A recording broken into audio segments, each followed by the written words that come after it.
Happy home മേക്കറിൻ്റെ പുതിയ എപ്പിസോഡിലേക്ക് എല്ലാവർക്കും സ്വാഗതം. ഇന്ന് നമ്മളൊരു കോട്ടയം സ്റ്റൈലിലുള്ള മുളകിട്ട മീൻകറിയാണ് നമ്മൾ ഉണ്ടാക്കാനായിട്ട് പോകുന്നത്. അപ്പോൾ അതിന് ഞാനിവിടെ യൂസ് ചെയ്തിരിക്കുന്നത് ഐക്കൂറയാണ്, കിങ് ഫിഷ്. അപ്പോൾ അതൊരു 1/4 കിലോളം എടുത്തിട്ടുണ്ട്. അതിൻ്റെ തലഭാഗവും വാൽഭാഗവുമാണ് എടുത്തിരിക്കുന്നത്. പിന്നെ വേണ്ടത് മുളക് പൊടി 2 സ്പൂൺ, മല്ലിപ്പൊടി 2 സ്പൂൺ, മഞ്ഞൾപ്പൊടി 1 സ്പൂൺ, പിന്നെ കുടപ്പുളി വെള്ളം. കുടപ്പുളീനെ 1 മണിക്കൂറോളം വെള്ളത്തിലിട്ട് വെച്ചിട്ട് അത് നന്നായിട്ട് പിഴിഞ്ഞെടുത്തിട്ടുള്ള വെള്ളം വേണം. പിന്നെ പച്ചമുളക് ഒരു 4 പച്ചമുളക്, അത് അധികം എരിവില്ലാത്ത പച്ചമുളകാണ് ഇവിടെ യൂസ് ചെയ്തിരിക്കുന്നത്. അപ്പോൾ എരിവിനനുസരിച്ച് നിങ്ങൾക്ക് കുറയ്ക്കാം. പിന്നെ വലിയൊരു കഷ്ണം ഇഞ്ചി, പിന്നെ ഒരു 5-6 അല്ലി വെളുത്തുള്ളി, കറിവേപ്പില, പിന്നെ കടുക് 1 സ്പൂൺ കടുകും 1 സ്പൂൺ ഉലുവയും.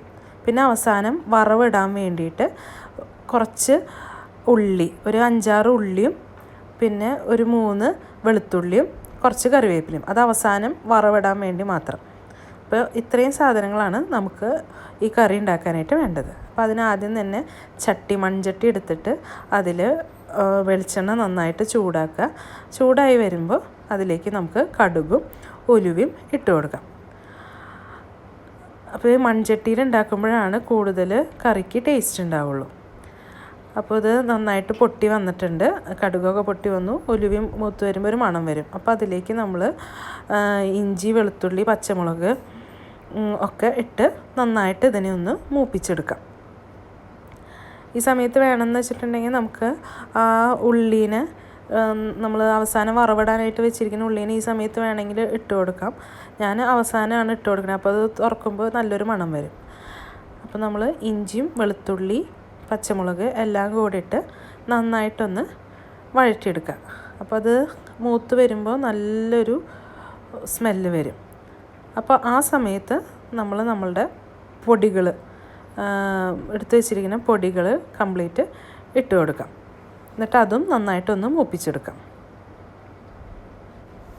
ഇതിലേക്ക് നമ്മളുടെ 2 സ്പൂൺ മുളക് പൊടി, 2 സ്പൂൺ മല്ലിപ്പൊടി, 1 സ്പൂൺ മഞ്ഞൾപ്പൊടിയും കൂടി ഇട്ടിട്ട് നന്നായിട്ട് തന്നെ മൂപ്പിച്ചെടുക്കാം. മുളക് പൊടി നിങ്ങൾക്ക് നിങ്ങളുടെ എരിവിനനുസരിച്ച് കൂട്ടുക കുറയ്ക്കുകയൊക്കെ ചെയ്യാം കേട്ടോ. ഞാനിവിടെ പച്ചമുളകായാലും അത് തീരെ എരിവില്ലാത്ത പച്ചമുളകാണ്.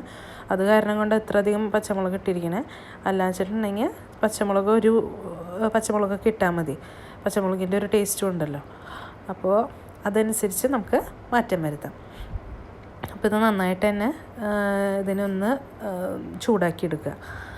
മൺചട്ടിയായ കാരണം കൊണ്ട് അത്ര പെട്ടെന്നുകൊണ്ട് ഇത് കരിഞ്ഞു പോവില്ല. എന്നാലും നമ്മൾ നോക്കുക, ഇത് പൊടികളായ കാരണം കൊണ്ട് കരിഞ്ഞു പോകാനുള്ള ചാൻസസ് ഉണ്ട്. അപ്പോൾ ഈ സമയത്ത് ഇത് നന്നായി മൂത്ത് വരുന്ന സമയത്ത് നമ്മളിതിലേക്ക് കുടപ്പുളി വെള്ളം ഒഴിച്ചു കൊടുക്കുക. അപ്പോൾ കുടപ്പുളീനെ ഞാൻ 1 മണിക്കൂറോളം വെച്ചിട്ട് അതിനെ പിഴിഞ്ഞ് അതിൻ്റെ വെള്ളമാണ് ഇതിലേക്ക് ഇട്ടിരിക്കുന്നത്. ഇനി ബാക്കിയുള്ളത് നമ്മൾ മീൻ മുങ്ങണമല്ലോ, അപ്പോൾ അതിന് ആവശ്യമുള്ള വെള്ളം കൂടെ ഒഴിച്ച് ഇതൊന്ന് തിളപ്പിക്കാനായിട്ട് വയ്ക്കാം. അപ്പോൾ നമ്മൾ ഇതിലേക്ക് ആവശ്യത്തിന് ഉപ്പും കൂടി ഇട്ടിട്ട് ഇതിനെ മൂടി വയ്ക്കാം.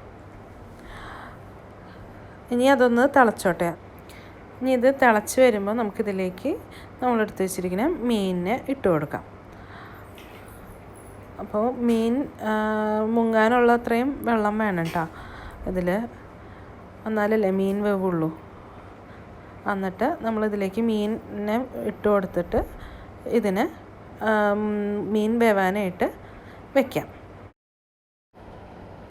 അപ്പം മീൻ വെന്ത് കഴിഞ്ഞിട്ടുണ്ടെങ്കിൽ നമുക്ക് അതിന് വറവിടാനായിട്ട് നമുക്ക് ഒരു 2 സ്പൂൺ വെളിച്ചെണ്ണ, ഓൾറെഡി ആദ്യം തന്നെ വെളിച്ചെണ്ണ ഇട്ടിട്ടുണ്ടായിരുന്നു. അപ്പോൾ നമ്മൾ കുറച്ച് വെളിച്ചെണ്ണ യൂസ് ചെയ്താൽ മതി. അതിലേക്ക് നമ്മൾ ഉള്ളി അരിഞ്ഞു ഉള്ളി മൂപ്പിക്കുക. പിന്നെ നമ്മളുടെ വെളുത്തുള്ളിയും കറിവേപ്പിലയും കൂടെ മൂപ്പിച്ചിട്ട് അവസാനം ഇതിലേക്ക് ഇട്ട് കൊടുക്കുക. അപ്പോൾ നല്ലൊരു മണം വരും. അപ്പോൾ അതിന് വേണ്ടിയിട്ടാണ് ഇങ്ങനെ ചെയ്യണത്. ഇത് ഓപ്ഷണലാണ്, ഇത് ചെയ്യണമെന്ന് ഒരു നിർബന്ധവും ഇല്ല. അപ്പോൾ ഈ വറവിട്ടതിനെ നമ്മൾ കറിയിലേക്ക് ഇട്ട് കൊടുക്കാം. അപ്പോൾ മീൻ വെന്ത് വന്നിട്ടുണ്ട്. അപ്പോൾ നമുക്കിതിലേക്ക് വറവ് ഇട്ട് കൊടുക്കാം. അപ്പോൾ ഈ തിള വരുന്നത് എന്താണെന്ന് വെച്ചിട്ടുണ്ടെങ്കിൽ നമ്മൾ ചട്ടിയിലാണല്ലോ വെച്ചിരിക്കുന്നത്. അത് കാരണം കൊണ്ടാണ് ആ തിള ഇങ്ങനെ നിൽക്കുന്നത്.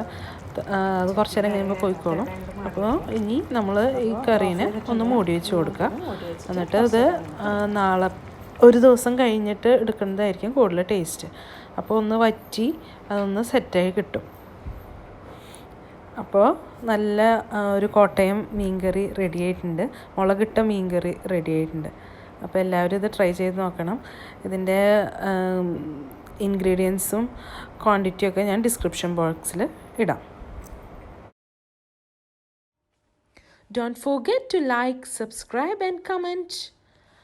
Bye-bye. Have a nice day.